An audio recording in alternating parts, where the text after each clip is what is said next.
당신은 직장이나 친구 사이에 권력 관계가 있는 것을 아는가? 과거에는 권력 관계가 주로 궁정에서 이루어졌으며 궁정신화는 세련된 품위의 정점으로 간주되었다. 그러나 그 화려한 표면 밑에서는 탐욕과 질투, 욕정, 증오 등 어두운 감정들이 부글부글 들끓었다. 오늘날에는 어떠한가? 오늘날도 마찬가지로 겉으로는 폭력보다는 평화롭게 살아야 한다고 역설하지만 직장에서는 하루에도 수십 번 파워게임이 벌어지고 있으며 친구들의 모임에서도 서로 간에 보이지 않는 권력이 존재한다. 그리고 사람들의 이유 없는 친절과 미움 뒤에도 권력 관계가 깔려 있다.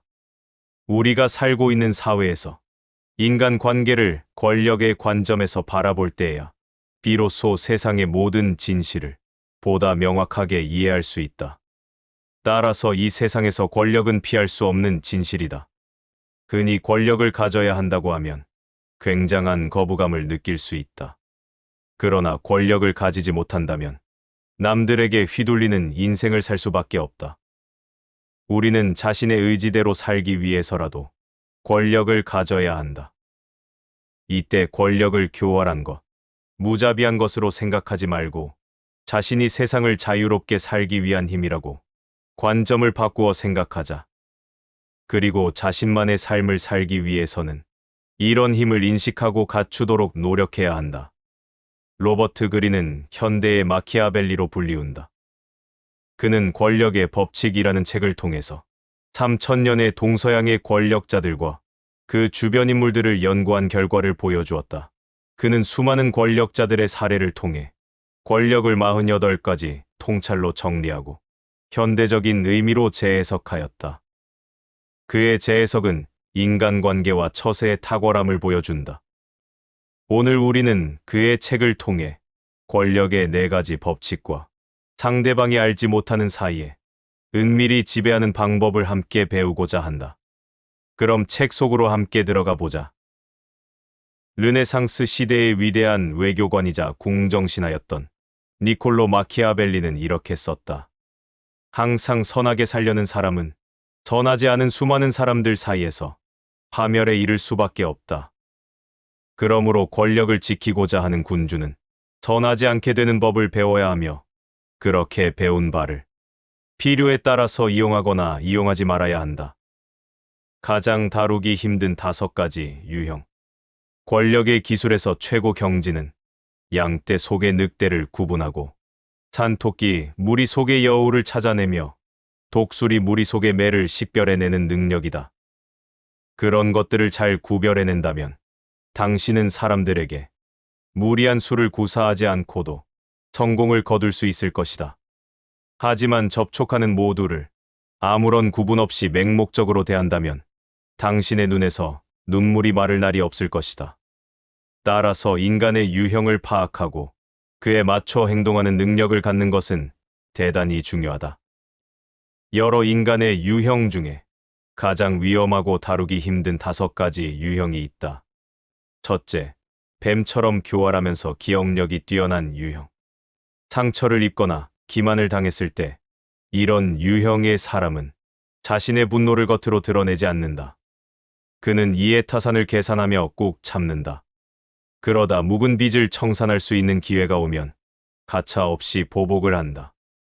이런 사람은 그의 생활 다른 부분에서 드러나는 이해타산과 교활함을 통해 식별할 수 있다. 그는 대개 냉정하고 인정이 없다. 이런 뱀과 같은 유형에게는 더욱 신중해야 하며 만약 그에게 어떤 식으로 해를 끼쳤다면 그를 완전히 몰락시키거나 완전히 제거하라. 둘째, 거만하고 자존심 강한 유형. 이들이 중요하게 생각하는 것은 자존심이다. 이런 사람을 만나서 자존심을 건드리는 행위는 대단히 위험하다. 약간이라도 무시하는 태도를 보였다간 엄청난 폭력이 더해진 복수를 불러오게 된다. 당신은 이렇게 말할지도 모른다. 나는 그저 파티 석상에서 이런저런 이야기를 했을 뿐인데 게다가 다들 취해 있었다라고. 당신이 어떤 마음으로 그런 말을 했는지 전혀 중요하지 않다. 이런 사람들의 과도한 반응은 전혀 근거가 없으며 막무가내로 달려든다.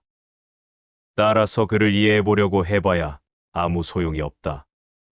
만약 과민한 데다 자존심이 강한 상대를 만난다면 곧바로 도주하라. 그런 사람에게는 아무것도 기대할 수 없기 때문이다. 셋째, 자신감이 없는 유형. 폭력성이 덜하고 식별하기가 더 어렵다. 그의 자아는 취약하고 자신감도 대단히 부족하다. 그래서 만약 자신이 기만이나 공격을 당했다고 느끼면 쉽게 상처 입고 속에서 부글부글 끓는다. 그는 평생이 걸리더라도 야금야금 끈질기게 당신을 공격해 결국에는 큰 상처를 입히는 스타일이다. 이런 유형의 사람을 기만하거나 해를 끼쳤다는 사실을 깨달았을 경우 오랜 기간 그의 눈에서 멀어져야 한다. 넷째, 의심이 많은 유형. 그는 다른 사람들에게서 자신이 보고 싶은 것만 보며 모든 사람이 자신을 노리고 있다는 상상에 빠져 있다. 균형 감각이 부족하기 때문에 쉽게 속는다. 그의 의심 많은 본성을 자극하면 그는 쉽게 다른 사람을 적대하게 된다. 하지만 그의 의심이 당신을 향하는 경우 몸조심을 해야 한다. 다섯째, 솔직하고 대체로 지능이 뛰어나지 않은 유형. 이들을 봉이라고 생각하고 속이기 쉽다고 생각하지만 그렇지 않다. 왜냐하면 이들은 지력이 부족하여 자신에게 돌아오는 이득조차 계산하지 못하기 때문이다. 이런 유형의 사람이 위험한 이유는 그가 남에게 해를 끼치거나 보복을 하기 때문이 아니라 그를 속이려고 노력하는 동안 당신의 시간과 에너지, 자원을 비롯해 온전한 정신마저 낭비할 수 있기 때문이다. 이런 사람을 식별할 수 있도록 하기 위해서는 일종의 농담이나 재미있는 이야기를 준비해 두어야 한다. 만약 그의 반응이 신통치 않다면 바로 이 유형의 사람을 상대하고 있다고 봐도 된다. 권력을 잡고 유지하는데 가장 중요한 것은 사람을 평가하고 우리가 누구를 상대하고 있는지를 판단하는 능력이다. 그런 역량이 없다면 장님이나 다름없다. 즉, 엉뚱한 사람을 작업 대상으로 고르게 되는 것이다. 당신은 그에게 아첨을 한다고 생각하지만 실제로는 그를 모욕하고 있을 수 있다. 어떤 행동에 돌입하기 전에 상대가 어떤 유형인지를 가늠해보라. 상대를 파악할 때 다음 두 가지 사항에 유의하라. 첫째, 결코 자신의 본능에 의지하지 말라. 부정확한 지표에 의존할 경우 최악의 실수를 저지르게 된다. 상대를 파악하는 전술은 오직 구체적 지식을 수집하는 것밖에 없다. 둘째, 외형을 절대 신뢰하지 말라. 뱀의 심장을 가진 자는 그것을 감추기 위해 친절을 가장할 수 있다. 겉으로는 난폭한 자가 실제로는 겁쟁이인 경우도 많다. 그들의 외형을 꿰뚫고 표리부동한 측면을 볼 수 있어야 한다. 상대방이 스스로 각색하여 제공하는 겉모습을 그대로 받아들이지 말라. 외형은 거의 신뢰할 수 없는 정보다. 사람을 움직이고 지배하는 네 가지의 법칙. 법칙 1. 불행하고 불운한 자들을 피하라. 다른 사람의 불행 때문에 죽을 수도 있는 법이다. 인간의 감정은 전염성이 강하기 때문이다. 물에 빠진 사람을 돕는다고 느끼다가 당신도 함께 빠져버릴 수 있다. 불행한 자들은 때로 불행을 자초하기도 하며 당신과 함께 그것을 나누려 하기도 한다. 그들은 파괴적인 행동을 일삼고 다른 사람들을 불안정하게 만든다. 그들을 잡아 일으켜줄 수 있다면 다행이지만 그랬다간 오히려 그들의 불행에 함께 빠져들기 십상이다. 인간은 가까이 있는 사람들의 분위기와 감정, 심지어 사고방식에 쉽게 감염되는 존재이기 때문이다. 감염원과 어울렸다간 당신의 귀중한 시간과 에너지만 허비할 수 있다. 그 중에서도 항상 불만족인 사람을 가장 조심해야 한다. 이런 사람으로부터 스스로를 지키려면 그들이 다른 사람에게 어떤 영향을 미치고 있는지를 판단하면 된다.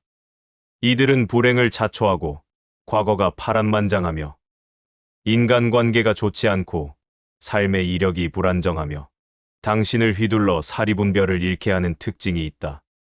이런 특징을 통해 스스로에게 사전 경고를 하고 그들의 눈 속에서 불만족을 읽어내는 법을 배워야 한다.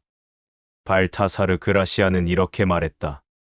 행운이 있는 자를 알아보고 그들을 친구로 삼아라. 또 불행한 자들을 알아보고 그들을 피할 수 있도록 하라. 불행은 보통 어리석은 대가로 찾아오는 법이며 불행만큼 전염성 강한 만성병도 없다. 그러니 불행의 기미가 털끝만큼이라도 보이거든 절대 문을 열어주지 말라. 다른 사람의 불행 때문에 당신이 죽지는 말라. 당신과 같은 결점을 가진 사람과 어울려서는 절대 안 된다. 그랬다간 당신의 결점이 한층 강화될 것이다. 법칙, 이 상대보다 멍청하게 보여라. 상대보다 더 멍청해 보이고 싶은 사람은 없다.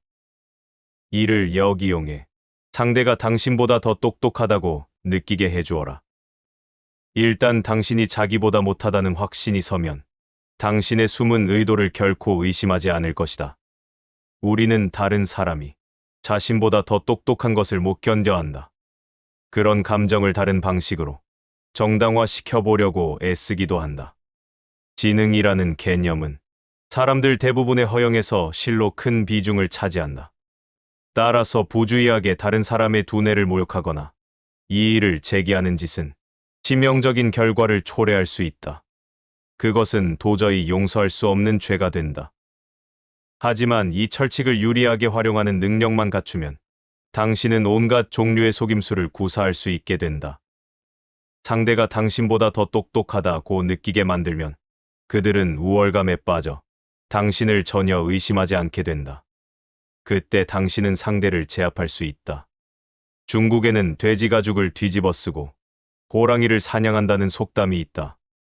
사냥꾼이 돼지 가죽을 뒤집어 쓰고 돼지 코 모양의 주둥이를 달고서 돼지 소리를 내며 호랑이에게 접근하는 사냥 기법에서 나온 말이다. 호랑이는 돼지가 가까이 온다고 생각하고 손쉬운 먹잇감을 얻는 공상에 빠진 채 기다린다. 하지만 최후에 웃는 것은 사냥꾼이다. 이 기법은 호랑이처럼 거만하고 자부심 강한 상대에게 잘 먹혀든다. 그들이 당신을 쉽게 생각할수록 형세를 뒤집기도 쉽다. 또한 야망을 갖고 있지만 아직 낮은 지위에 속해 있을 때도 매우 유용하다. 취향이나 교양 역시 인간의 허영심에서 지능 다음으로 높은 자리를 차지한다. 상대가 당신보다 더 교양이 있다고 믿게 하라. 그러면 상대는 방패를 내릴 것이다. 당신은 상대가 더 똑똑하고 더 세련됐다고 느끼게 만들어야 한다. 우월감에 빠진 상대는 당신을 계속 주변에 머물게 할 것이다. 당신이 그들 주위에 머무는 기간이 길어질수록 그들을 속일 수 있는 기회도 더 많아질 것이다. 당신이 똑똑하다는 것을 보여주는 것이 도움이 되는 경우는 거의 없다.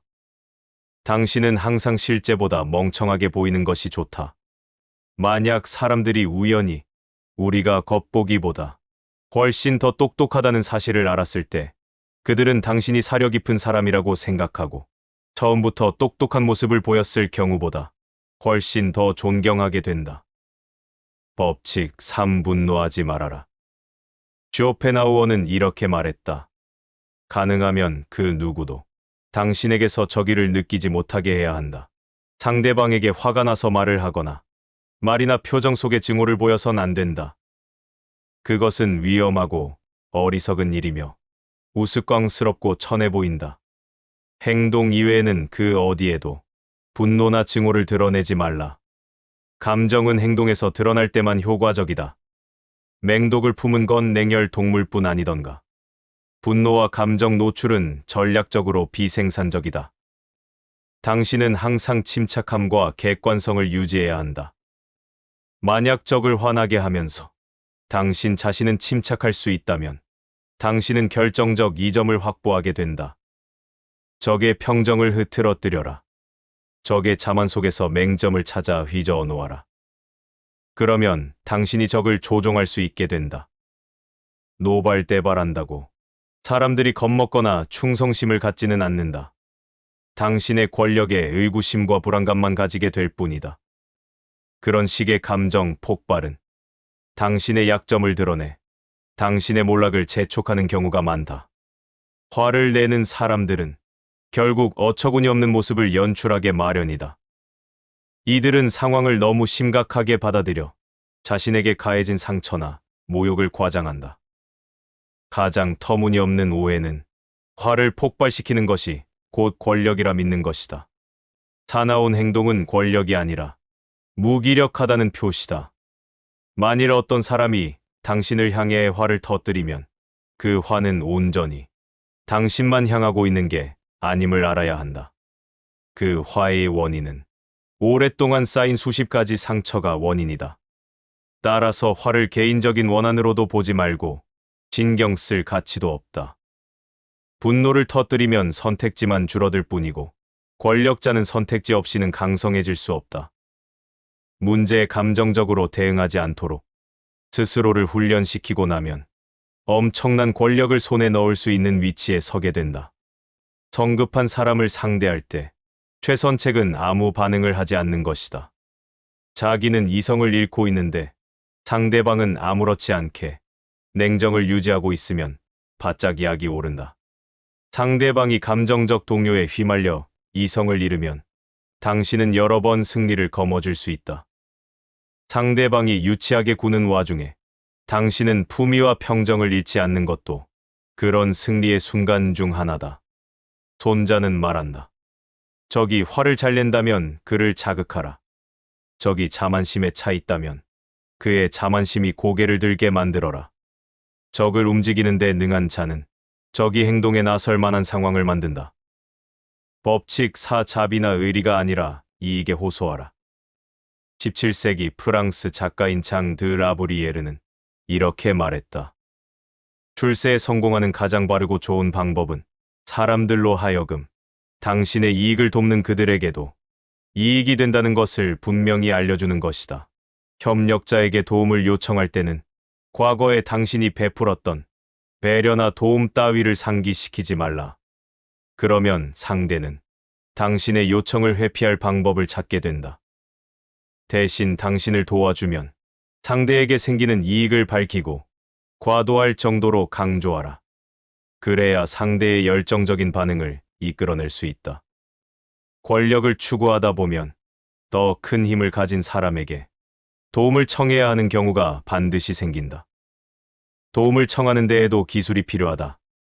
대부분의 사람들은 상대방이 아무런 사심 없이 자신을 도와줄 것이라고 생각한다. 자신의 욕구를 상대방도 중요하게 여겨줄 것처럼 생각한다. 그러나 절대 그럴 리가 없다.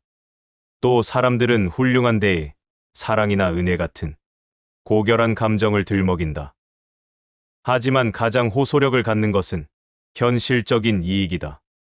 가장 큰 권력을 가진 사람조차도 자신의 욕구와 니즈를 중요시하기 때문에 그의 이익에 호소하지 않으면 그는 당신과 이야기하는 것을 그저 시간 낭비로 여길 것이다.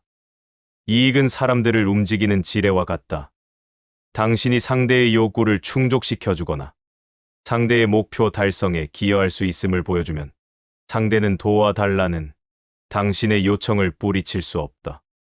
권력을 손에 넣기 위해서는 상대의 입장을 생각해보고 그의 니즈와 이익을 파악하고 진실을 흐릿하게 가리는 감정이라는 장막을 없애는 법을 익혀야 한다. 이 기술을 배우면 목표하는 바를 모두 이룰 수 있다. 어떤 사람들은 이익을 강조하며 접근하는 것을 추하고 창피한 일이라고 생각한다. 그런 사람들은 자선, 자비, 정의 등을 실천할 수 있는 것을 더 좋아한다. 그들은 그러한 것을 베풀므로써 당신보다 우월감을 느낀다. 그들에게 도움을 청할 때는 그들의 힘과 지위를 강조하고 지켜세워 주어라. 그들이 원하는 것은 당신에게 우월감을 느끼는 기회다. 이는 그들을 취하게 만드는 술과 같다. 우월감을 충족시켜주면 그들은 기꺼이 당신의 계획에 재정적인 지원을 해주고 당신에게 힘 있는 다른 사람을 소개시켜 줄 것이다. 단 이 모든 것을 많은 사람들이 목격하게 하고 훌륭한 대의를 위한 것임을 알게 하라. 따라서 모든 사람에게 이익이라는 동기를 이용해 접근해서는 안 된다. 이익을 쫓아 움직이는 사람으로 비치기 싫어하는 이들도 있기 때문이다. 그들은 자비와 선한 마음을 과시할 기회를 원한다. 주저하지 말고 그들에게 그런 기회를 주어라. 그들로서는 도움을 요청받는 것이 전혀 나쁜 일이 아니다. 사실 그들은 베푸는 것 또는 베푸는 것처럼 보이는 것을 좋아한다. 또한 힘 있는 사람들 사이에도 차이가 있음을 명심하고 그들을 움직이게 만드는 것이 무엇인지 파악하라. 상대에게 탐욕스러운 기질이 엿보인다면 절대 자비에 호소하지 말라. 상대가 자비롭고 우아하게 보이고 싶어 한다면 절대 탐욕에 호소하지 말라. 권력을 얻기 위해서는 적을 파악하는 것 못지않게 내 편을 만드는 것도 중요하다. 아무리 운과 실력을 갖추었더라도 혼자서는 높은 정상에 오를 수 없다. 정상에 오르기 위해서는 많은 동료와 협력자가 있어야 한다. 권력이란 말은 우리 마음 속에서 참 불편한 감정을 일으킨다. 하지만 그것을 간과했을 때는 더욱 비참해질 뿐이다. 로버트 그린의 권력의 법칙은 불편하지만 반드시 알아야 할 권력의 법칙들을 알려주었다. 우리가 보는 세상은 평등하게 보이지만 그 내면에 숨어있는 권력이나 힘들은 실제 살아서 움직이며 수시로 변하고 있다. 권력 속에 있는 다양한 이해관계와 유형들을 파악하기 위해서는 오늘 배운 대로 항상 주의 깊게 관찰하고 그에 맞추어 행동하여야 한다. 그의 권력에 대한 통찰은 너무 날카롭고 직설적이기까지 하여 책을 읽는 내내 놀라움을 금치 못했다. 따라서 오늘 배운 4가지의 법칙들은 여러 번 생각을 정리하고 되새겨 보아야 할 것이라 생각된다. 여러 번 반복을 통해서 익힌다면 권력의 법칙들이 차츰 몸에 익을 것이다. 어떤 책이든 그 책의 가치는 그것을 통해서 통찰과 행동이 일어날 때만이 빛나게 된다. 오늘 소개한 책 속의 내용들이 당신의 인생을 재창조하는 계기가 되길 바라며 마지막으로 발타사르 그라시안의 말로 끝을 맺고자 한다. 모든 사람들 앞에서 그 어떤 존재든 되는 방법을 익혀라. 상대의 기질을 눈여겨보고 그것에 맞게 당신을 변화시켜라. 상대를 봐가며 진지해지기도 쾌활해지기도 해라. 용의주도하게 당신의 분위기를 바꿔라.